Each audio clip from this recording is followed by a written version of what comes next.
पूर्व विदर्भ की कृषि व्यवस्था को नई ऊर्जा देने वाली जल प्रबंधन और जन सहभागिता पर आधारित एक अद्भुत पहल। यही है गोसीखुर्द राष्ट्रीय सिंचाई परियोजना। वैनगंगा नदी की विशाल जल संपदा पर निर्मित यह परियोजना केवल एक बांध नहीं, बल्कि जल संसाधनों के वैज्ञानिक, सतत और प्रभावी उपयोग का एक सफल मॉडल बन चुकी है। इस परियोजना की सबसे बड़ी ताकत है जल उपयोग समितियां, यानी वाटर यूजर एसोसिएशंस। सहकारिता के आधार पर गठित ये समितियां जल वितरण, राजस्व संकलन, नहर रखरखाव और फसल आधारित जल नियोजन जैसी महत्वपूर्ण जिम्मेदारियां प्रभावी ढंग से निभा रही हैं। यह कार्य गोंडवाना विद्यापीठ द्वारा VIDC के साथ समन्वय करार के अंतर्गत संचालित किया गया।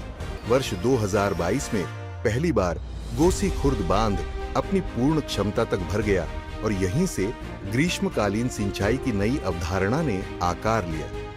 वर्ष 2026 में इस पहल को ऐतिहासिक सफलता मिली। जनवरी से मई 2026 तक बांध का पानी 8 सेक्टरों में स्थित जल उपयोग समितियों तक पहुंचाया गया। 7 दिनों के साथ सिंचाई चक्रों और निर्धारित विश्राम अवधि के माध्यम से जल वितरण पूरी तरह वैज्ञानिक और योजनाबद्ध तरीके से किया गया।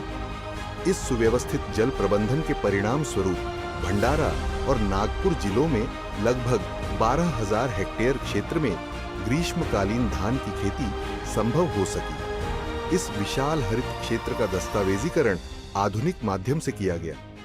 ड्रोन सर्वेक्षण स्पष्ट रूप से दर्शाया कि लेफ्ट बैंक कैनाल सिस्टम और विभिन्न लिफ्ट इरिगेशन स्कीम्स के माध्यम से जल आपूर्ति कितनी प्रभावी रही। आम्भोरा, पावनी टेकेपार, आकोट, गोस्से डैम क्षेत्र, LBC क्षेत्र, पाथरी और LIS जैसी अनेक योजनाओं ने दूरस्थ क्षेत्रों तक पानी पहुंचाकर किसानों के जीवन में नया परिवर्तन लाया है।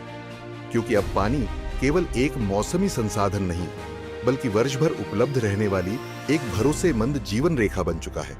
गोसीखुर्द परियोजना आज केवल एक सिंचाई योजना नहीं, बल्कि जन सहभागिता, जल जागरूकता और सहकारिता पर आधारित एक सफल जन आंदोलन बन चुकी है। पूर्वी विदर्भ की यह सफलता गाथा देश भर के जल प्रबंधन प्रयासों के लिए प्रेरणा स्रोत बन रही है। जय हिंद, जय महाराष्ट्र।